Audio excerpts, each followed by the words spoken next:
Arkandasın. Lan! İşte. Şey yap. Dur.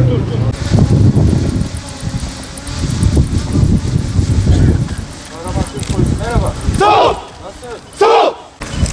Bilimlik bir orta şekilde hoş geldiniz. Ürünler zaten şimdi canlarım. Sağ ol.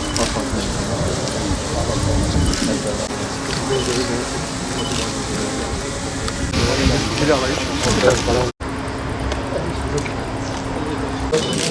Öncelikle güzel karşılamanız için teşekkür ediyorum ve hoş bulduk diyorum.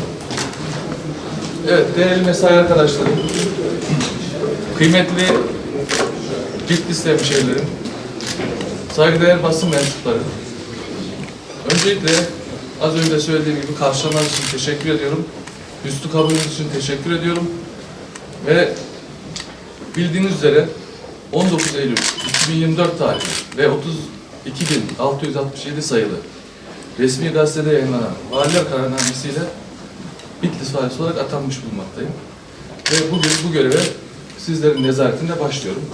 Mevlam hayırlı uğurlu etsin diyelim.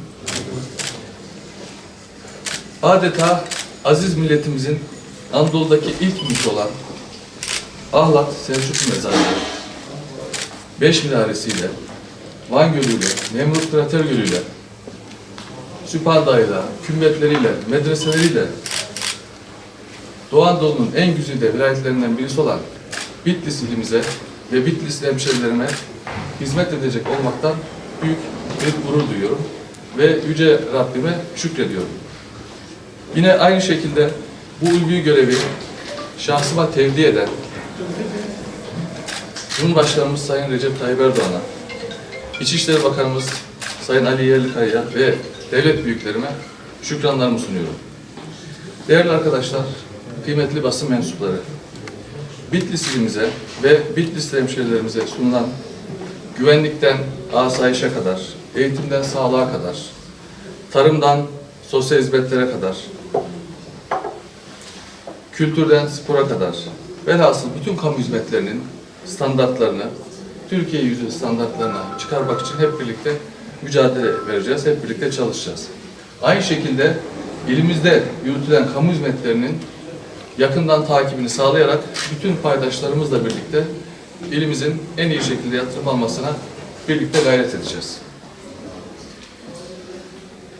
Görevi devraldığım Sayın Valimiz Erol Karaömeroğlu'na ve önceki valilerimize bugüne kadar yapmış oldukları hizmetlerden dolayı şükranlarımı, teşekkürlerimi ifade etmek istiyorum.